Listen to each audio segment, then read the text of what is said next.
자, 이번에는 돌문어입니다. 여기 보이시죠? 문어. 네, 문어. 예. 저 진짜 돌문어네요. 냄새가 나요, 진짜. 그렇죠. 여기 냄새가 나고 있어요. 싱싱한 돌문어. 얌 테이블. 우리가 믿을 수 있는 얌 테이블에서 나왔습니다. 산지의 신선함을 그대로 담은 싱싱한 돌문어 소개합니다. 돌문어는 일반 문어에 비해서 육질이 탄탄해서 씹는 맛이 정말 남다릅니다. 찰진 돌문어 한 점을 씹으면은 특유의 단맛이 배어 나와서 너무 좋습니다. 그래서 숙회로 드시면 아주 좋습니다. 출출할 때 라면에 넣어 드셔도 정말 별미가 아닐 수가 없습니다. 시원한 국물에 돌문어 라면을 해 드시면 감칠맛이 배가 됩니다.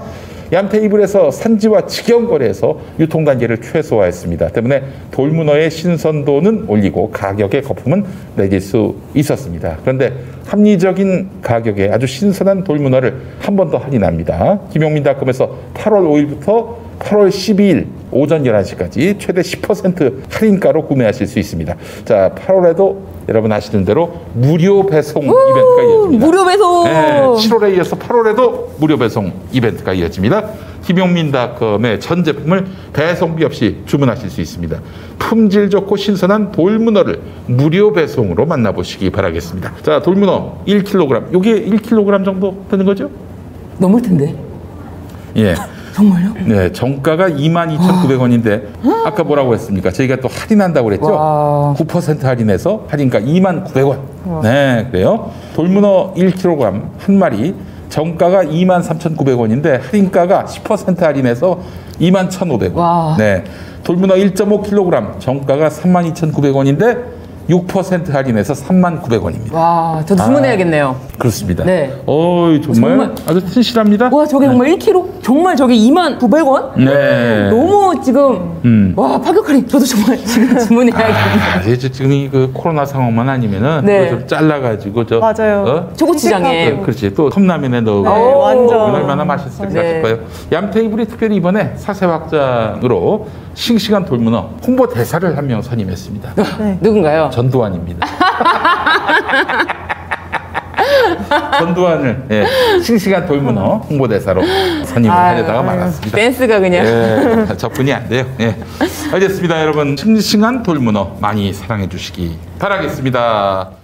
지금 삼부토건의 조남욱 회장은 형식적으로는 이제 빠져 있는 것이고 지금 이계연 씨가 대표이사로 있는 삼부토건이 됐는데 지금 새로운 이슈로 타오르는 게 조남욱 회장과 윤석열의 지인 황모 사장의 수상한 관계입니다. 이거 주간경향이 다뤘는데 네. 서 변호사님, 네. 이 이슈는 어떻게 너무 좀 등장인물이 많아지면은 네. 굉장히 이해하기가 어렵습니다. 힘들어요. 네. 제가 그 회사를 열심히 뒤지고 있거든요. 네네. 열심히 뒤지고 있는데 강원도 동해에 있고 무슨 회사까지인지까지도 파악을 했어요. 근데 일단은 그 회사가 현재는 삼부토건하고 거래 관계가 없어요. 없어요. 없고 지금 지금 회장이 바뀌었어요. 아니요 회장은 바뀌지 않고 소유 관계는 바뀌지 않고 지금 그 아들이 지금 운영을 하고 있는데 아들이 무슨 다른 벤처기업 형태로 해서 다시 그 활동을 하고 있는데 그 아들을 중심으로 해가지고 지금 윤석열 캠프 쪽으로 선을 대고 있는 것으로 보입니다. 근데 이제 이 부분을 단순히 이제 이거를 삼부토건하고 바로 연결시키기는 좀 멋이게요. 왜냐하면은 강원도 지역에서 건설업을 하면은 누구나 아들은 정치권에 이어붙입니다. 대체로 대부분 그래요. 그 과정에서 보면은 자연스럽게 윤석열 쪽으로 이어졌을 가능성이 있어요. 굳이 조남욱 회장이 아니더라도 그렇게 이어졌을 가능성이 있기 때문에 현재로서는 이게 조남욱 회장과 연관성이 있는지 아니면은 원래 강원도의 그 분위기가 아버지가 건설업이나 뭐 이런 거를 통해서 돈을 벌었으면 아들은 정치로 쪽으로 보내는 이런 성향 때문에 자연스럽게 이어진 것인지 이 부분을 좀 찾아봐야 돼요. 아버지가 건설이면은 아들은 정치권에 줄대고 이건 뭐 결국에는 이 부정과 어떤 부당거래의 그 고리로 온 일가가 그런 범죄 집단화 되는 양상 아닙니까? 어떻게 보세요? 우리 장님은 얘기했으니까 사실 장진진 편집부장님이 삼부토건 의혹에 대해서 이제 여러 차례 경고성으로도 그리고 이것에 대해서 관심을 가져야 된다라고 말씀을 하셨는데 여기에 대해서 좀 오래된 일이다 보니까 어디까지 수사가 가능할 것인가 이거에 대한 의문도 있었고 그런데 이제 한겨레에서 단독으로 보도를 했는데 막 조중동에서 난리가 났잖아요. 한겨레 너네 그거 오보를 냈던 네, 윤석열 그 김학의 별장이 간 적 없는데 간 적 있다고 오보 내지 않았냐? 윤동천 별장. 네, 간 적 없는데 간 적 있다고 오보 내지 않았냐라고 하면서 막 포화를 퍼보니까 경향신문에서 이번에는 말씀하신 삼부토건 조남욱 회장과 윤석열 지인 황 사장과의 관계에 대해서 지금 굉장히 길게 이제 보도를 냈어요. 그래서 이게 이 일정표에 대해서 윤석열 캠프 측에서는 이거는 전혀 출처를 알 수 없는 일정표다. 뭐 골프를 같이 쳤다는 골프를 같이 쳤다는 일정에 대해서 출처를 알 수 없다라고 했는데도 불구하고 한겨레에서 아니다. 이거는 압수수색한 목록에 있는 일정표다라고 하면서 다시 한번 근거를 제시하면서 그래서 이거는 지금 제가 봤을 때는 뭐 아직 언론에 많은 것이 공개되지는 않았지만 그 조중동과 조중동이 되지 못하는 나머지 언론사들의 어떤 싸움이 되는 양상으로 좀 보여지는 그런 것도 있어요. 제가 이제 언론인이 아니다 보니까 조중동에서는 막 쉴드를 치려고 아주 혈안이 됐어요. 네. 이 부분 잘 살펴봐야 되는 부분이 뭐냐면은 그게 압수수색을 했던 그 자료에 있다고 그랬잖아요. 네. 그러면 그게 2013년에 압수된 자료에 있다는 얘기면은 그 당시에 이미 검찰은 윤석열과 조남욱과의 관계를 알았다는 얘기거든요. 근데 얘기를 제가 늘 하는 얘기입니다만 윤석열은 뭐 내 돈으로 쳤다. 뭐 그러니까 조남욱이 한번 골프 피를 냈으면 그 다음번엔 내가 내고 뭐 그랬다라고 얘기를 하죠. 뭐 그랬다 치고 그렇다 하더라도 피의자와 골프 모임을 하고 술 먹고 밥 먹고 골프 치고 하는 것 자체가 부적절하는 거는 분명한 얘기잖아요. 그럼 그 이후에 분명히 그에 대한 처분이 있어야 하는데 이 부분에 대해서 묻어버리고 넘어갔다는 얘기거든요. 그 부분에 대해서 왜 묻어버리고 넘어갔는지 어떻게 처리를 했는지 혹시 삼부토건 사건에 대해서 나중에 아무도 처벌을 안 받거든요. 그래요? 예, 아무도 이제 삼부토건이 이제 횡령이라든지 구체적으로 어떤 범죄가 있었는지 좀 알려주세요. 횡령 비리, 예, 횡령하고 배임으로 해가지고 수사를 받아요. 그 특히 조남욱 회장 같은 경우에는 미공개 정보 이용 주식 거래로 또 한번 실제로 주가 조작인가? 주가 조작 일종이 뭐냐면 그러니까 조금 있다가 법정 관리를 신청할 거예요. 내일. 예. 근데 오늘 저녁에 주식을 팔아요. 그렇게 해가지고 그거 뭐예요, 일종의? 사기죠, 일종의. 사기지, 사기. 예. 그렇게 해가지고 한번 걸려요. 그거는 뭐 증거가 막 명백한 거 아니에요? 자, 그래도 처벌 안 받아요. 근데 지금 말씀하신 그 황 사장이라는 사람이 그 예전에 삼부토건 조남욱 회장과 윤석열 지인 함께 연결되는 그 사람이었는데 지금 이 사람 얘기가 다시 나오는 거는 최근에 대선 출마 선언을 하면서 그때 그 장소에 바로 옆에서 사진이 찍혔죠? 예, 사진이 찍혔죠. 그래서 더 팩트라는 매체에서 찍었는데 요거 제가 부연 설명을 좀 해드리면 이 더 팩트라는 매체에서 사진을 찍습니다. 단독으로 사진 찍는데 이게 이제 윤봉길 기념관의 당시 현장에서 수행했던 사람이 이 강원도 건설업체 황모 씨의 아들 황 씨였던 것이죠. 이 사람한테 이제 전화를 합니다. 전화를 했더니 가끔 일손이 부족하면 도와주러 가는 경우가 있다 정도로 얘기를 했어요. 근데 지금 저희가 들리는 소문으로는 이 보도 이후에 이 황 씨를 비롯해서 몇몇 인물들이 포바나 콘텐츠로 간 것 아니냐 보도 이후에 그런 얘기들이 돌고는 있습니다. 지금 현재 그래가지고 저희가 지금 뭐 추적을 좀 하고 있는데 현재로서는 좀 아직까지는 꼬리가 명확하진 않아요. 아까 얘기했듯이 이게 삼부토건하고의 인연 때문인지 아니면 강원도의 힘인지 그거는 좀 살펴봐야 돼요. 알겠습니다. 좀 더 실체가 근데 어쨌든 검찰과 진짜 뭐 자신들이 어떤 예를 들면 고향이라든지 그런 게 아니라 단 검사로 일을 할 때 건설사 사장이랑 건설사 사장이랑 만나서 골프를 치고 이게 진짜 이게 중요한 문제인 거예요. 왜 건설사 사장이 검찰 리스크가 누구보다도 많은 그런 업종에 속하는 건설사 사장이 왜 검사를 만나서 골프를 칠까요? 아니 그럼 왜 만나요? 만날 이유가 무슨 업무 연관성이 있어? 전혀. 그래서 아까 제가 말씀을 드린 게 이런 경우에 잘 보세요. 자꾸 이제 넥슨 사건을 언급을 하게 되는데 주식이 100억 원 넘는 이익을 얻었단 말이에요. 진경윤 검사장이. 근데 법원은 이거 대가성 없다. 당시에는 뭐 구체적으로 특정된 사건이 없었기 때문에 대가성 없으니까 뇌물죄 무죄다라고 했어요. 근데 이게 국민의 법관적에는 굉장히 맞지 않죠. 나중에 내가 어떤 검찰에서 뭐가 문제가 됐을 때 사건이 됐을 때 나를 잘 봐줬으면 좋겠다라고 하는 기대감이 있었다라는 진술까지 있었음에도 네. 그건 대가성이 인정될 수 없다라고 하면서 무죄를 선고했단 말이에요. 근데 과연 그렇다면 나중에 정말로 실제로 그 진 검사장에게 정말 넥슨 관련된 사건이 왔을 때 아, 내가 여기 100억 원을 받은 사람인데 과연 이 사람이 업무 처리에 있어서 자유로울 수 있을까요? 이런 것들이 바로 권력 엘리트의 네트워크형 부패라고요. 이게 가장 두드러지게 나타나는 그 분야 중에 하나가 검사와 건설사 간의 관계라고요. 그렇지. 윤준청도 건설사 쪽 사람이었잖아요. 김학의에게 뇌물을 주었다고 뭐 공소시효 완성으로 다 무죄가 되긴 했지만 그렇기 때문에 이런 것들이 쉽게 넘어가지면 안 되는 것이죠. 사실은 삼부토건과의 관계는 당시엔 김영란법이 없어서 뭐 어쩔 수 없다라고 제가 지지난 시간에 한번 말씀을 드렸지만 그거는 우리나라의 어떤 대법원의 법리에 따라서 어쩔 수 없다는 것이지 대선 후보로 나온 그 윤석열 후보의 입장에서는 이거는 정말 철저하게 검증되어야 하는 내용이라고요. 심지어 되게 이상한 게 지금 사진을 찍혔다고 이제 그렇게 얘기가 되면서 다시 회자가 되고 다시 삼부토건에 대해서 막 얘기가 되니까 사실 에이, 그거 어떻게 입증하겠어? 이러면서 그냥 되게 무심하게 넘겼다가 이 황 사장에 대해서 지적이 나오니까 이제 여기서 아 우리 명단 확인해봤더니 없다 이렇게 얘기를 한 거 보면 정말 수상하다. 그리고 이 삼부토건 관련자들 그러니까 지금 더 팩트에서 보도한 내용이 저는 이제 가치가 있다고 생각했던 부분 중에 하나는 이게 단순히 아버지 때에서 관계가 끝나는 게 아니라 그렇죠. 아들까지 이어지고 있다는 거예요. 그러니까 3040 비공식 인사가 있는데 공통점은 얘 삼부토건이다. 근데 여기에서 이제 그 황 사장의 아들 황 씨한테 질문을 했을 때 이 사람이 가끔 일손을 빌려주는 경우가 있다라고 얘기하는데 도대체 왜 그 건설사의 사장의 아들이 검찰총장이 대선 후보가 되는데 일손을 빌려줄 일이 뭐가 있습니까? 말이 안 되는 상황이죠.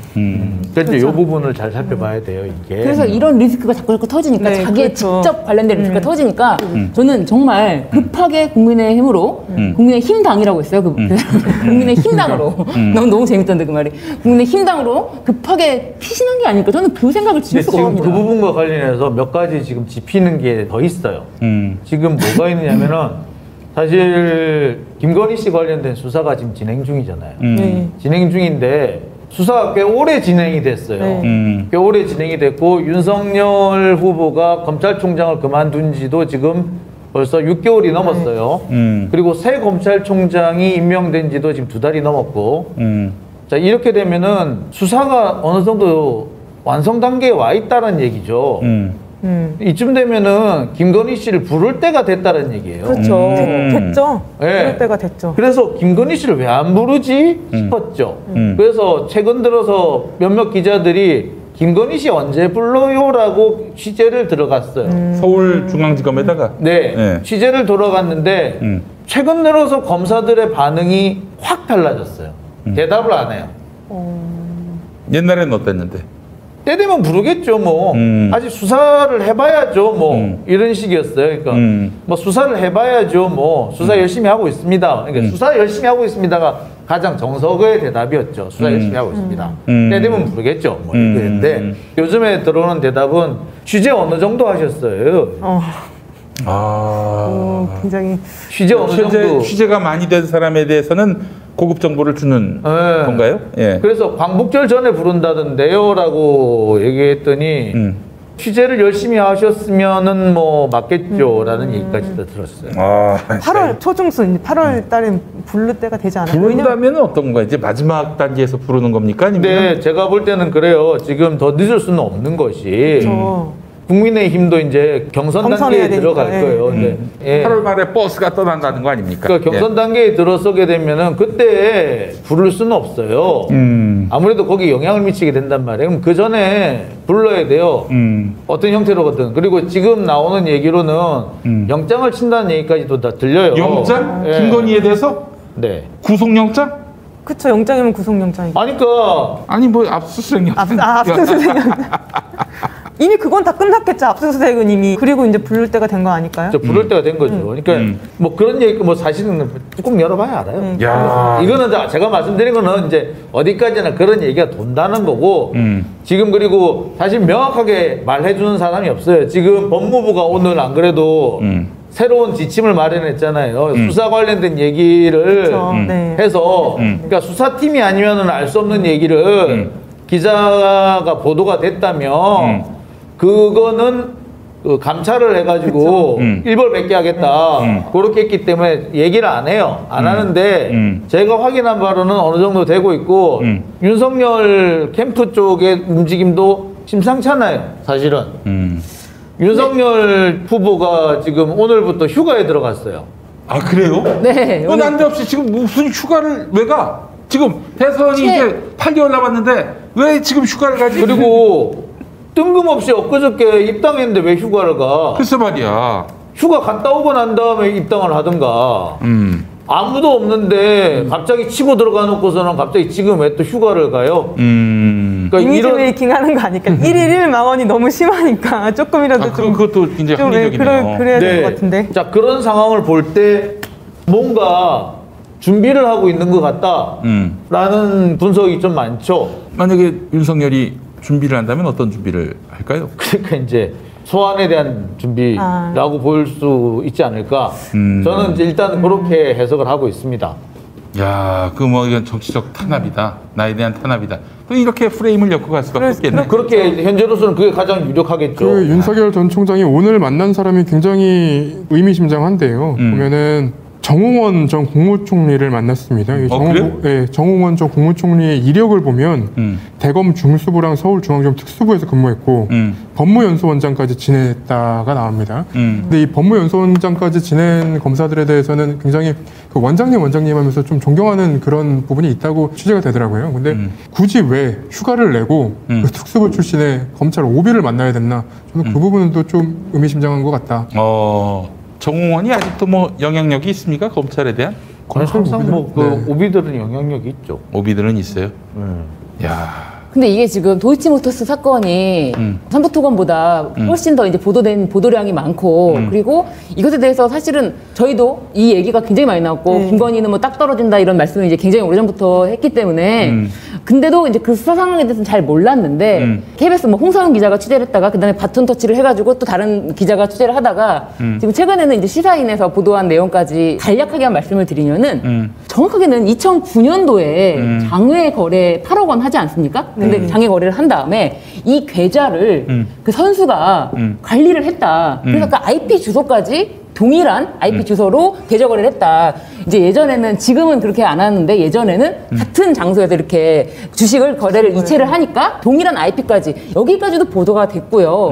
그 IP 주소가 중요한 이유가 그런 거라고 하더라고요. 사고 팔 때마다 IP 주소가 찍힌다고 하더라고요. 그래서 그 장소 특정이 되고 거래를 진행하고 있다. 이 정도가 증명이 될 것 같다. 네. 근데 사실은 저희가 지금 취재한 바로는 이게 그래서 사실 IP 주소가 되면 동일한 장소이기 때문에 같은 장소에서 쭉 범죄를 저질렀으니까 이게 포괄 일죄로 해가지고 맨 마지막 범죄를 소멸시효 기산점으로 잡아서 아직 공소시효가 남아있다 이렇게 그렇게 생각한다고 이렇게 저희가 생각을 했는데 그거와 좀 다른 얘기가 좀 있더라고요. 이게 사실은 그때 보면 2008년도 그렇고 계속해서 보면은 2009년도 있고 계속해서 이렇게 도이치모터스 주가 조작에 쭉 계속 관여하잖아요. 근데 그 당시에는 보면은 이제 양재택 검사와 가깝게 지냈고 그 뒤로는 윤석열 검사와 가깝게 지내고 이러잖아요. 두 사람 사이에 거의 텀이 없잖아요. 그렇다고 본다면 이것이 과연 최은순이나 김건희한테 준 돈이었을까? 아니면 양재택이나 윤석열한테 준 돈이었을까? 양재택이나 윤석열한테 준 돈이라면은 뇌물이죠. 그렇죠. 그렇게 되면은 공소시효는 확 늘어나죠. 그리고 당연히 양재택과 윤석열은 수사 대상이 되는 것이고. 그렇죠. 그렇게 되면은 양재택과 김건희의 관계의 문제는 이거는 사생활의 문제가 이제 더 이상 아닌 거죠. 아니 근데 이거는 사생활의 문제를 떠나서 이제 지금 의혹을 제기하신 그렇게 넘어가지 않더라도 너무나 상식적으로 납득할 수 없는 그 거래가 계속 이어지거든요. 그 동일한 IP에서 계속 이제 주식을 사고 팔고 하면서 이제 주가를 막 올리는 그런 것뿐만 아니라 그 이후에도 2011년에도 거의 상상할 수 없는 파격가로 신주인수권부 사채를 받습니다. 이게 도저히 납득할 수 없는 금액으로 이걸 받는데 특수관계인이 아니면은 도저히 이렇게 넘길 수가 없다. 이런 보도가 구체적으로 지금 나와 있고요. 그때가 얼마였다. 금액까지도. 그런 보도뿐만 아니라 지금 2017년까지 그 거래가 지금 이어지고 있다. 그래서 2017년에도 주식을 20억 원어치 2017년 1월에도 인수계약을 했다. 이렇기 때문에 이게 지금 계속 이어지고 있거든요. 지금 말씀하시는 거기서 이제 예를 들면 양모 검사라든지 뭐 그 당시 이제 뭐 결혼 예정이던 윤 후보 관계 없이도 충분히 이 부분에 대해서는 좀 명확하게 아직까지 수사 중이기도 하니까 밝혀서 이거 지금 봐도 기소를 할 수 있지 않을까 싶을 정도인데 너무한 거 아닌가 싶어요. 우리가 예전에 윤석열 후보가 징계 받기 전에도 야, 이 정도면 징계받을 마땅하다라고 했는데 징계를 안 내려서 왜 안 내리지 이런 거랑 마찬가지예요. 지금 이것도 기소를 해도 된다라고 할 정도인데. 그 방금 말씀해 주신 부분이 경찰 내사 보고서에 나오는 내용이에요. 맞아요. 내사 보고서에 나오는 내용을 좀 살펴보면 일단은 김건희 씨와 이제 권오수 도이치모터스 회장 간의 관계가 확인이 되는 부분이 한 2009년 정도 됩니다. 2009년에 이제 도이치모터스가 상장사 다르엔코라는 회사를 인수를 해요. 근데 그 인수를 하면서 코스닥 시장에 자기 도이치모터스를 이제 우회 상장을 합니다. 그 당시에 상장일 평가 가격이 5,700원 정도였는데 갑자기 9,000원으로 이제 솟아요. 그렇게 해서 이제 출발한 주가가 3월에 2,000원 후반대까지 떨어집니다. 사실상 이제 회사에서 중대한 어떤 발표라던가 뭐가 없으면은 주가를 올리기가 어려운 상황이었던 거죠. 근데 이 경찰 내사 보고서에는 어떤 내용이 들어가 있냐면 그 방금 말씀 주셨던 것처럼 2009년 11월 말경부터 주식 선수 이 씨한테 돈을 맡기고요. 주식을 매수하기 시작해서 2009년 12월부터 2010년 5월경까지 주가 조작이 계속 진행이 됩니다. 근데 여기서 이제 김건희 씨가 등장을 해요. 김건희 씨가 어떻게 등장하냐. 도이치모터스 주주인 김건희를 강남구 학동사거리 근처 권오수 회장이 경영하는 미니자동차 매장 2층에서 선수 이 씨에게 주식을 소개를 하면서 주식을 일임하고 신한증권 계좌 10억 원으로 도이치 주식을 매수하게 했다. 이런 내용들이 나와요. 그리고 나서 시간이 쭉쭉쭉 지나서 2017년 방금 전에 말씀 주셨던 것처럼 2017년까지 이제 거래가 이어져요. 근데 이렇게 된다면 결국은 윤석열 전 총장과 결혼한 이후인 2012년 이후까지 이 관계가 이어지고 거래가 이어졌기 때문에 윤석열 전 총장이 모른다고 하기는 굉장히 애매한 상황입니다. 그러니까 이 부분을 저는 이제 이게 도이치모터스 건을 단순히 이 건만 두고 생각을 해야 될 것이 아니라 도이치모터스와 김건희의 관계를 좀 종합적으로 봤으면 좋겠어요. 도이치모터스가 어디서도 계속 등장하느냐면은 김건희의 이거 전시회에도 매번 등장해요. 그렇더라고요. 근데 김건희 씨 그 전시회의 이 협찬금 같은 경우도 보면은 우리가 뇌물로 볼 여지가 항상 있다라고 얘기하잖아요. 그러면은 그것과 이 주식과 거래와 관련된 것을 동일한 선상에서 놓고 본다면 이거는 역시 다 뇌물로 봐야 되는 거죠. 일종의. 야, 지금 뭐 만약에 또 이걸로 수사하고 구속하고 기소하고 재판받게 하면 또 여성 혐오라고 할지 모르겠습니다. 근데 여기서 저는 궁금한 게 그거예요. 윤석열 검찰총장 인사청문회 당시에도 요 얘기가 계속 나왔습니다. 근데 나왔을 맞아요. 때 그 윤석열 전 총장이 명확하게 해명을 한 적이 없어요. 그래서 여야 국회의원들이 그러면 권오수 회장을 불러갖고 물어보자라고 얘기했는데 권오수 회장이 나오질 않습니다, 그날. 근데 저는 요 사건을 그냥 정말로 윤석열 전 총장 쪽에서 억울하다 하면은 그 사고판 계약서를 보여주면 너무 명확할 것 같아요. 그렇죠. 그리고 항상 보면은 이 의혹이 제기됐을 때 윤석열 후보의 대처가 뭐냐면은 버럭 소리를 지르는 거예요. 그 당시에도 보면은 버럭 소리를 지르는 거예요. 내가 결혼 전에 있는 게 무슨 어떻게 합니까? 소리를 지르는 거고. 그 다음에 국정감사장 같은 경우에도 아무리 국감이지만 너무 하시는 거 아닙니까? 이렇게 하고. 그 다음에 또 보면은 옛날에 안 그러셨지 않습니까? 이렇게 소리를 지르는 거예요. 이렇게. 그 대답을 하고 해명을 하는 것이 아니라 버럭 소리를 지르고 역정을 내는 것으로 상황을 넘어왔다는 거예요. 그리고 지금 같은 경우에도 문제가 제기가 되면은 와전이 됐다고 하거나 고소를 하는 걸로 넘어가요. 참. 그리고 옛날에 오보를 낸 언론사라는 등 이렇게 모욕을 준단 말이에요. 그렇지. 이런 식으로 지금까지는 끌어왔는지는 모르겠으나 이것이 박근혜식이거든 사실은.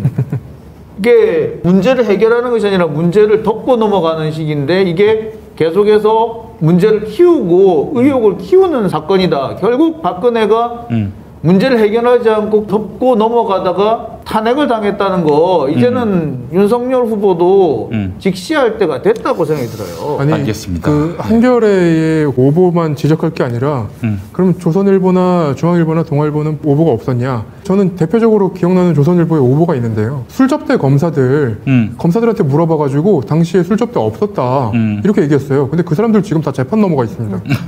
그럼 그거는 오보죠. 네. 예, 알겠습니다. 이낙연 후보의 아들 또 동생인 이계연 삼부토건 대표이사 작전주 논란도 있는데 그 관련한 보도를 아마 보셨을 거예요. 주가 조작이 어떤 경로로 확인이 됩니까? 또 어떻게 처벌이 돼요? 상당히 그 아주 사악한 화이트 칼라 범죄로 전 알고 있는데. 저는 아직 사건에 대해서 그렇게 네, 저도 사건을 아직 몰랐어요. 접하지 못해서. 아들이 의사인가 봐요. 네. 의사인데 아마 뭐 의료 관련한 신약 관련한 업체에서 사회이사를 맡았는데 상당히 좀 주가를 부양을 시켰다는 뭐 사회이사로서 주가가 부양되는 과정에서 뭐 역할을 한 거 아니냐 이런 의혹입니다. 그 회사가 이낙연 후보의 테마주로 분류되어 있는 회사고요. 여기 보면은 지난 7월 13일에 코스닥 시장에 상장돼 있는 시너지 이노베이션이라는 회사입니다. 주가는 장중 최고치를 기록을 했다고 보도가 되고 있습니다. 보면 자회사로 편입된 이제 뉴로바이오젠이라는 회사가 있는데 시너지 이노베이션의 자회사 뉴로바이오젠에 이낙연 후보의 아들인 이동환 씨가 이제 사회이사로 등재가 돼 있다 이런 의혹입니다. 뇌졸중 치료제 뭐 이런 거 했다고 제가 지금 들었는데 항상 보면 치료제를 개발했다, 신약 개발했다는 얘기는 사실은 반도 확률이 안 돼요, 솔직히 말해서. 이게 3상까지 가야 사실은 이게 뭐 아니 3상 가야지 겨우 반이에요. 확률이 반이에요. 그러니까 3상까지 가야 아 이거 뭐 개발이 되는구나 뭐 이 정도 평가할 수 있을 텐데 3상을 통과하는 확률이 반이 안 된다 그러거든요. 그러니까 3상까지 가야지 이제 확률이 반쯤 왔구나라고 볼 수 있는데 개발한다라는 걸로 보통 이렇게 많이 띄우죠. 이게 많이 보도가 안 돼 있는데 많이 보도 안 된 이유를 지금 기사를 보면서 확인해 보니까 이게 열린공감TV에서 보도를 했던 내용입니다. 그거를 경기신문이랑 같이 그 연대 취재를 해갖고 보도를 한 내용인데 다른 언론사에서는 거의 나오지 않은 그런 내용입니다.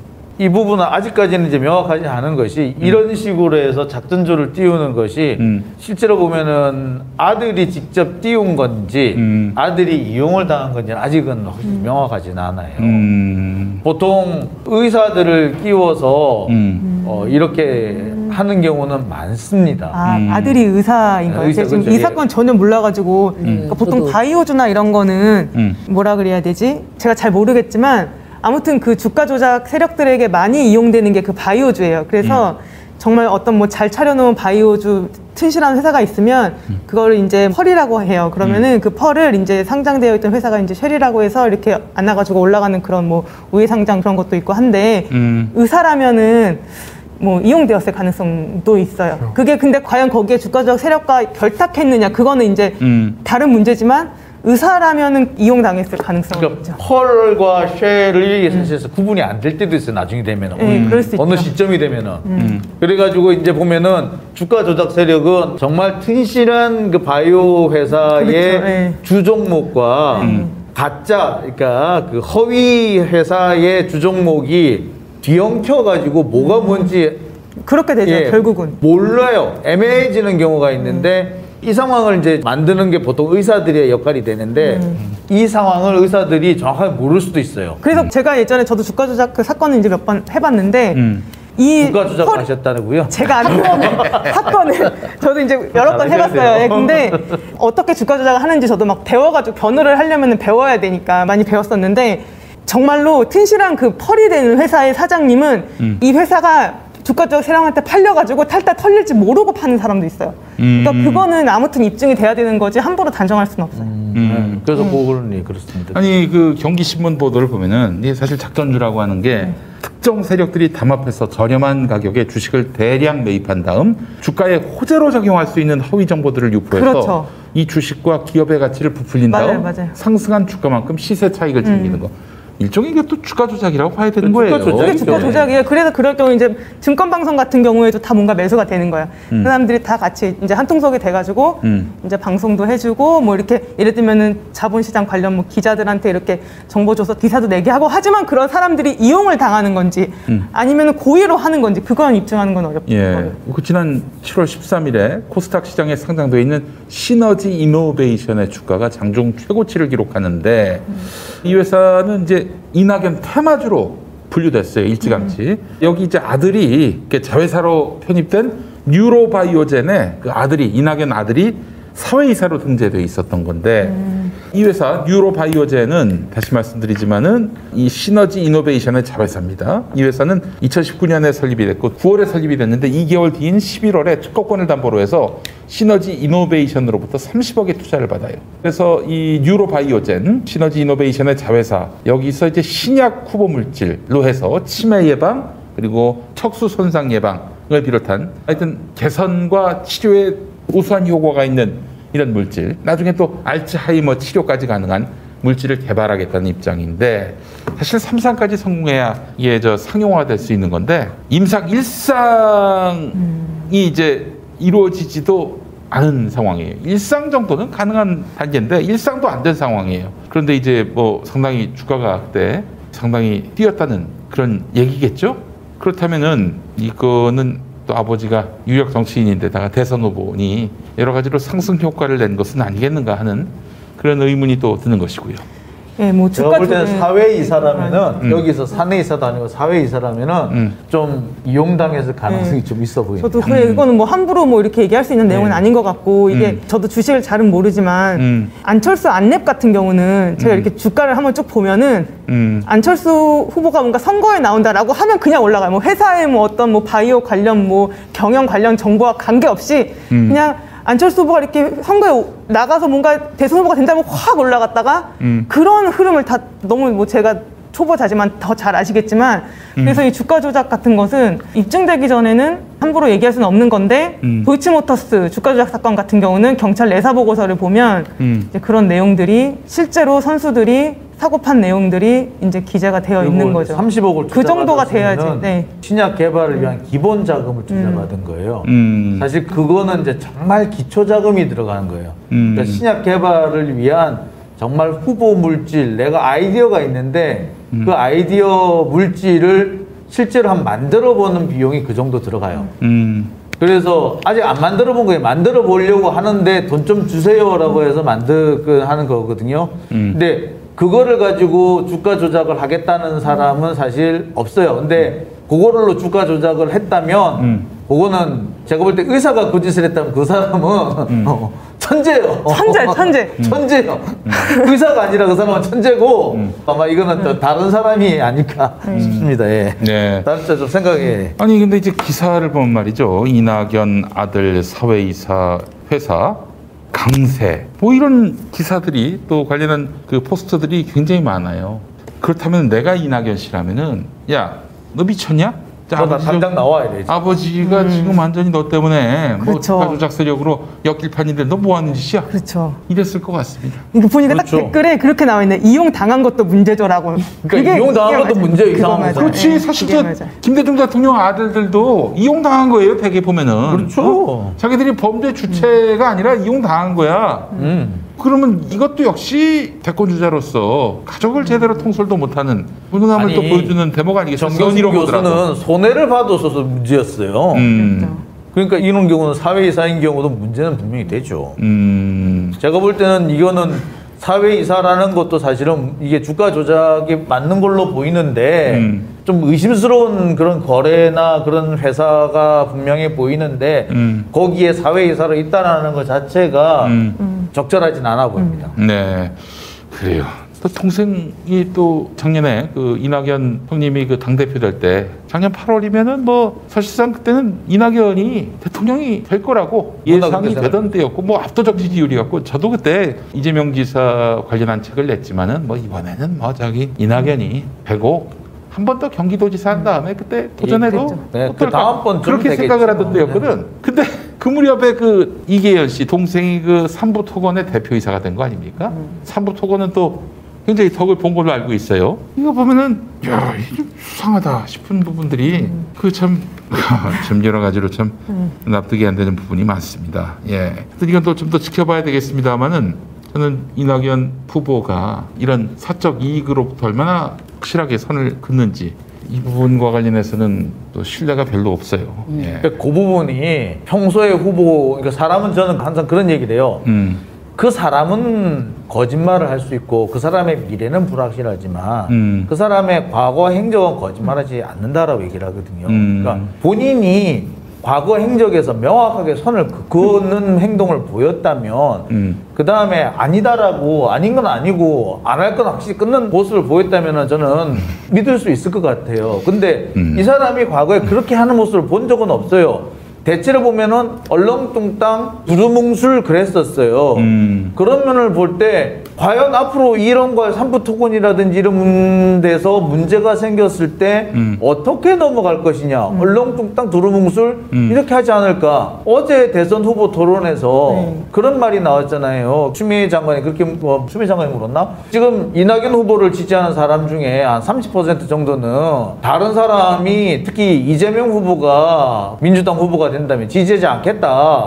윤석열을 지지하겠다. 이렇게 나왔는데 이거 지지자들한테 어떻게 말씀을 하시겠느냐, 설득하실 의향이 없느냐라고 하니까 이 사람들은 원래 우리 당을 지지하지 않는 사람인데 그런 사람이 우리 쪽에 넘어온 거니까 크게 나쁘다고 생각하지 않는다. 이렇게 얘기를 해요.